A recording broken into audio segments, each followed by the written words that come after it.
Hi hello friends, இன்றைக்கி நம்மளுடைய சேனலில் வேலைவாய்ப்பு பதிவில் பாரத் எலக்ட்ரானிக்ஸ் லிமிட்டடில் இருந்த அப்ரெண்டிஸ்க்கான இந்த 2024க்கான ரெக்யர்மெண்ட் அனௌன்ஸ்மெண்ட் பண்ணியிருக்காங்க.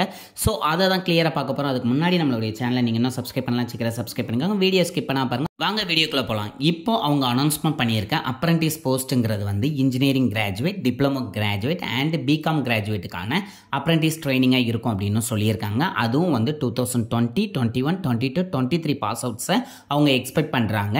அண்ட் இது ஃபுல் அண்ட் ஃபுல் வந்து உங்களுக்கு வாக்கினாக தான் இருக்க போகுது, எந்தவித ரிட்டன் எக்ஸாமும் இருக்க போகிறது கிடையாது. அண்ட் இது வந்து 1 இயர் ட்ரைனிங் அப்ரெண்டிஸ் பீரியட் அப்படின்னு அவங்க சொல்கிறாங்க.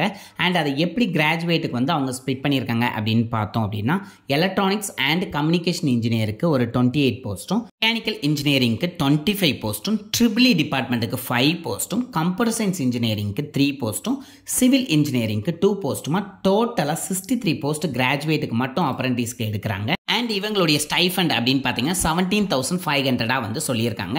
அண்ட் நெக்ஸ்ட் வந்து டிப்ளமோ கேண்டிடேட்டுக்கு வந்து டெக்னீஷியன் அப்ரெண்டிஸ்க்கு எப்படி ஸ்ப்ளிட் பண்ணுறாங்க அப்படின்னு பார்த்தோம்னா, எலக்ட்ரானிக்ஸ் அண்ட் கம்யூனிகேஷன் இன்ஜினியரிங்க்கு 5 போஸ்ட்டும், மெக்கானிக்கல் இன்ஜினியரிங்க்கு 5 போஸ்ட்டும், டோட்டலாக 10 போஸ்ட் கால்ஃபர் பண்ணியிருக்காங்க. இவங்களுக்கு மந்த்லி ஸ்டைஃபண்ட் அப்படின்னு பார்த்தீங்கன்னா 12,500ன்னு சொல்லியிருக்காங்க. அண்ட் நெக்ஸ்ட் பிகாம் பார்த்தோம்ல, பிகாமில் அப்ரெண்டிஸ்க்கு வந்து உங்களுக்கு 8 போஸ்ட் கால்ஃபர் பண்ணியிருக்காங்க. இவங்களுக்கு மந்த்லி ஸ்டைஃபண்ட் அப்படின்னு பார்த்தீங்கன்னா 10,500 அப்படின்னு சொல்லியிருக்காங்க. அண்ட் இந்த போஸ்ட்டுக்கான எலிஜிபிலிட்டி கிரைட்டீரியா என்னன்னு பார்க்கணும்ல, அதை பார்த்துடலாம். நீங்கள் இப்போ கிராஜுவேட், டிப்ளமோ நீங்கள் முடிச்சிருந்தீங்க அப்படின்னா 1/4/2020க்கு அப்புறம் முடிச்சிருக்கணும் அப்படின்னு சொல்கிறாங்க. அது மட்டும் இல்லாமல் உங்களுடைய அப்பர் ஏஜ் லிமிட் வந்து 25 இயர்ஸாக இருக்கணும்.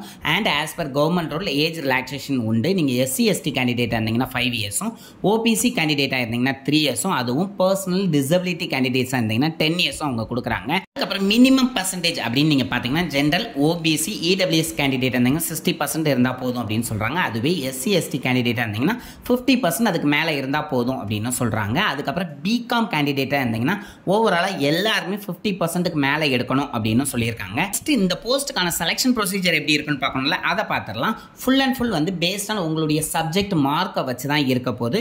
அண்ட் இப்போ ஷார்ட் லிஸ்ட் ஆன கேண்டிடேட் ஃபுல்லாக எல்லாத்துக்குமே வந்து இமெயில் மூலமாக தான் வந்து அவங்க இன்டிமேஷன் கொடுப்பாங்க. ஸோ அதனால் உங்களுடைய இமெயில் ஐடியை கரெக்டாக கொடுத்துருங்க. அண்ட் வாக்கின் டேட் அப்படின்னு நீங்கள் பார்த்தீங்க அப்படின்னா 10 ஜான்வரி வந்து உங்களுக்கு 10 o'clock வச்சுருக்காங்க. அதுவும் எங்கன்னா பாரத் எலக்ட்ரானிக்ஸ் லிமிடெட் நந்தம்பாக்கத்தில் இருக்கக்கூடிய இடத்துல தான் வச்சுருக்காங்க. ஸோ அவங்க உங்களுக்கு ஏதாவது டவுட் இருந்தால் காண்டாக்ட் பண்ணுறதுக்கு காண்டாக்ட் நம்பரும் கொடுத்துருக்காங்க. அது நம்மளுடைய டிஸ்பிளேல கொடுத்துருக்கோம். அண்ட் அப்ளிகேஷன் வந்து நோட்டிஃபிகேஷனில் உங்களுக்கு லாஸ்ட் பேஜில் இருக்குது, அதையும் வந்து நம்மளுடைய டிஸ்கிரிப்ஷனில் கொடுங்க. இல்லை உங்களுக்கு ஏதாவது டவுட் இருந்தால் கண்டிப்பாக கமெண்ட் பண்ணுங்கள், நான் ரிப்ளை பண்ணுறேன். இந்த வீடியோவை நிறைய பேருக்கு ஷேர் பண்ணுங்கள், நிறைய பேருக்கு யூஸ்ஃபுல்லாக இருக்கும். அண்ட் நீங்கள் சப்ஸ்கிரைப் பண்ணிக்கோங்க, உங்களுடைய ஃப்ரெண்ட்ஸையும் சப்ஸ்கிரைப் பண்ண சொல்லுங்கள். Thank you friends.